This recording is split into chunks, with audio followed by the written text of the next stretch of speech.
troppen, man kan sige tak til. Det var kasse nummer 101 i Lillelunden. Efter Karsalas, hvor Nicolina Lillelunden i Kassians datter.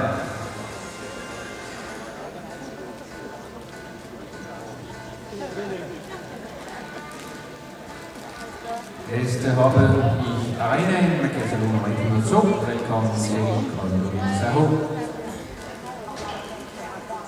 Endnu en datter af en hengst optaget i Dansk Bank springhesteprogram, nemlig Ronaldo.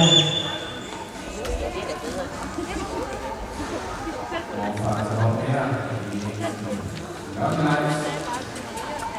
Hvor er hoppen RDH-hoppens H. Opdræt er ejet af 2 årsager i Føløse.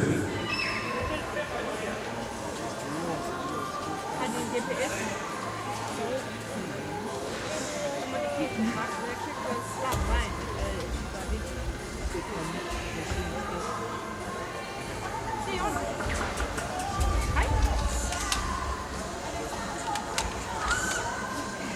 Jeg ser så en stadig 2 års siden, det er jo en meget stor hoppe.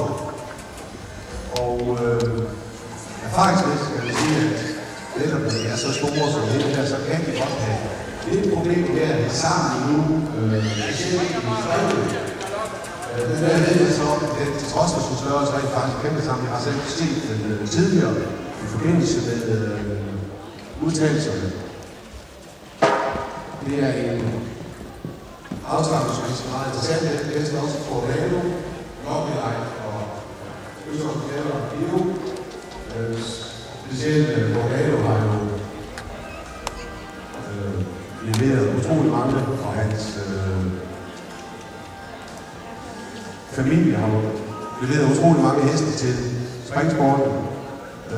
Jeg kan sige, at de som unge, at den vi har her, er ikke på nogen måde atypisk forstået på den måde, at de alle sammen er. Det store, at de som unge springer måske knap i den form, som man ifølge bøgerne i hvert fald gerne vil have, men at de frem for alt alle sammen springer med stor kapacitet. Og det er noget af det, som jeg personligt arbejder meget for. Det er, at vi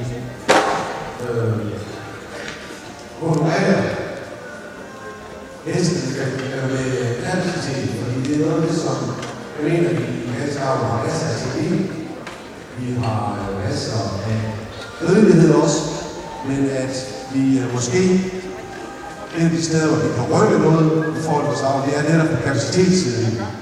Og et af de grundlæggende problemer i belønnelse af kapacitetshesten, det er, at kapacitetshesten meget ofte som unge heste springer uens. Det er ikke ud af forhold. Det gør det simpelthen fordi, at de ikke er afhængige af deres teknik på samme måde som mange andre, fordi de har kapacitet. Og jeg tror, vi skal passe på med det, og vi skal selvfølgelig gå op fra, at vi har en teknik, der er egnet til vedgangspræmien. Det er det, vi prøver på at være bedste til. Men omvendt skal vi også være parat til måske at prioritere i den rigtige rækkefølge.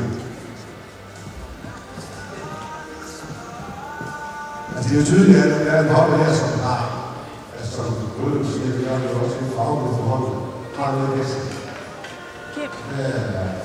Masser af kapacitet i hoppen.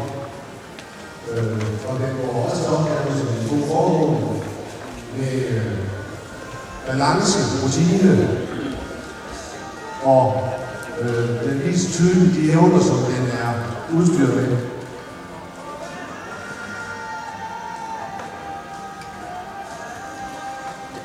Også bare måden, der står på herovre på det lignende. Den er ikke sekund i tvivl om, at det næste kommer på den der, der står på den anden side af springen. Men det står og venter på det.